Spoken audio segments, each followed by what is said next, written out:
Ladies and gentlemen, let me introduce to you the legendary, multifaceted, and multi-talented, godlike savior of humanity, Buckaroo Banzai, the world's first and only genius physicist, inventor, test pilot, neurosurgeon, philosopher, rock star, secret agent extraordinaire. The one man you'll want defending the Earth from nuclear annihilation and saving the day from a race of evil aliens from Planet 10 attempting to break free of their interdimensional prison.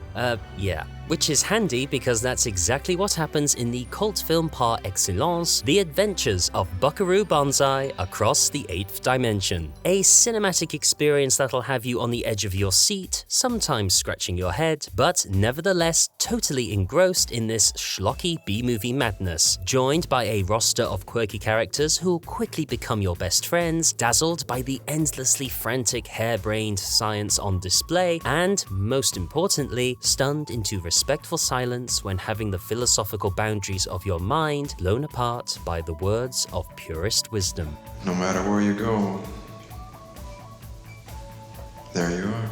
The brainchild of writer Earl Rauch and directed by the co-writer of the 1980s classic Big Trouble in Little China, Buckaroo Banzai combines elements of 50s alien invasion flicks, 70s government conspiracy thrillers, and of course plenty of timeless action adventures, producing what can only be described as a totally tonally bizarre viewing experience that somehow manages to hold together thanks in large part to the completely straight performance of its star, RoboCop himself, Peter Weller. However, if you can't buy Jeff Goldblum dressed as a cowboy nicknamed New Jersey, or a race of aliens who sound more Rastafarian than Romulan, or John Lithgow's utterly ridiculous Italian accent, then best stop watching now, as films like Buckaroo Banzai, rare as they are, can only really be enjoyed if the viewer is willing to do one thing: simply just go with it. If you do, the absurd world of Buck's adventure will welcome you with open arms. Just be prepared for near constant cult-making quotes, ridiculous set pieces, incomprehensible plotting, and Christopher Lloyd repeatedly saying big bootay. Big bootay.